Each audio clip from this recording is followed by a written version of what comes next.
Assalamualaikum warahmatullahi wabarakatuh. Kembali lagi bersama saya di sini. Nah, kali ini saya akan membawakan berita tentang skema P3K Guru tahun 2022. Ini disampaikan oleh BKN dalam rapat dengar pendapat di Komisi 10 kemarin ya. Dan rencananya akan dibuatkan Permen PAN RB dari skema tersebut. Mari kita lihat skemanya seperti apa. Nah, ini adalah paparan dari Permen PAN RB rekrutmen P3K bidang pendidikan ya. Apa saja isinya, kita lanjut. Yang pertama adalah mekanisme rekrutmen guru sebelumnya. Jadi kalau yang pertama, usulan kebutuhan itu diajukan oleh kelembagaan atau daerah, instansi daerah ini ya. Terus penetapannya nanti lewat Menpan, kemudian yang ketiga proses seleksinya terus setelah ditetapkan gitu ya. Jadi untuk yang sebelumnya itu usulannya itu oleh daerah. Nah, kemudian dari formasi 1.200.000 kebutuhan 2021, usulan Pemda itu hanya 500-an. Nah, yang lulus itu hanya sekian. Nah, di daerah 3T itu kurang diminati. Jadi sekitar 117 ribuan ini tidak ada pelamarnya sama sekali di daerah 3T. Lalu penurunan passing grade juga dilakukan oleh BKN, dan itu nanti katanya BKN itu kalau passing grade terus diturunkan itu kualitas guru juga akan berkurang. Jadi BKN tidak mau seperti itu lagi. Nah, maka dilakukanlah mekanisme baru. Mekanismenya seperti apa? Kita lanjut. Nah, ini adalah mekanisme tahun 2022 untuk P3K guru. Jadi yang pertama itu yang mengusulkan tetap daerah, tapi nanti misalkan di daerah tersebut ada diajukan oleh daerah itu 10 formasi, tapi Kemdikbudristek itu merasa di situ ada 100 formasi atau 120, maka yang di ACC itu adalah rekomendasi dari Kemdikbudristek. Jadi yang video sebelumnya yang 970 ribuan itu diharapkan ada, berarti kalau menurut mekanisme baru ini berarti tahun 2022 itu pasti 970 ribuan guru yang akan direkrut di P3K. Oke. Nah, penetapannya juga sesuai kebutuhannya. Jadi nanti Kemdikbudristek itu mengusulkan, usulannya Kemdikbudristek kan 970 sekian, nanti ditetapkan oleh Menpan RB itu sepanjang anggarannya disetujui oleh Kemenkyu ya.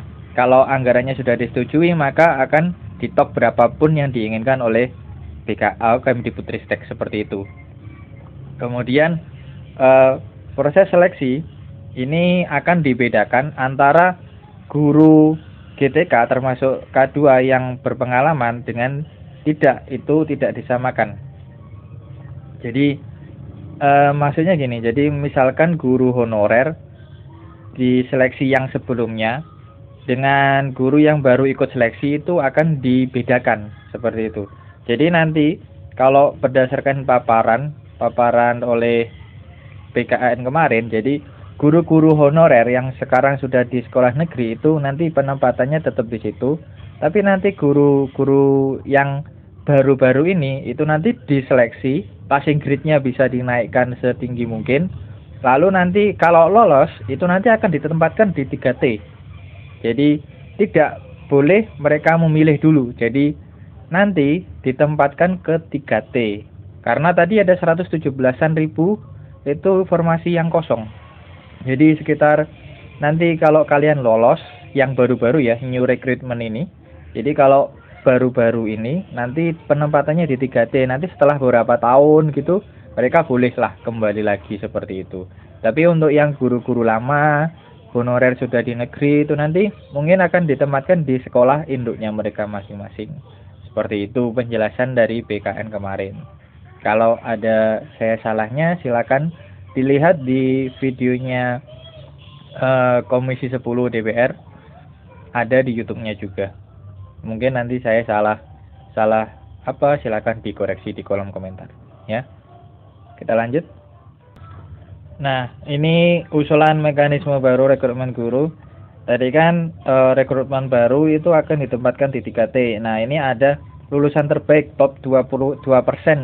Jadi 2% dari 970 ribuan, nanti pelamarnya berapa itu nanti akan ditempatkan di 3T gitu ya, dengan kompetensi tertentu. Dan nanti ada tunjangan juga untuk mereka mau. Jadi gaji yang ada di 3T itu pasti jauh lebih besar daripada gaji-gaji di daerah, karena BKN harus mengkompensasi mereka agar mereka mau ditempatkan di sana. Seperti itu ya. Oke, kita lanjut. Nah, ini adalah terobosan 2022 dari penetapan guru tidak lagi hanya ditentukan oleh Pemda, melainkan juga Kemdikbudristek seperti yang saya bilang tadi. Jadi Kemdikbudristek bisa mengusulkan berapa yang mereka butuhkan, nanti akan di-ACC oleh Menpan sejauh anggarannya tersedia.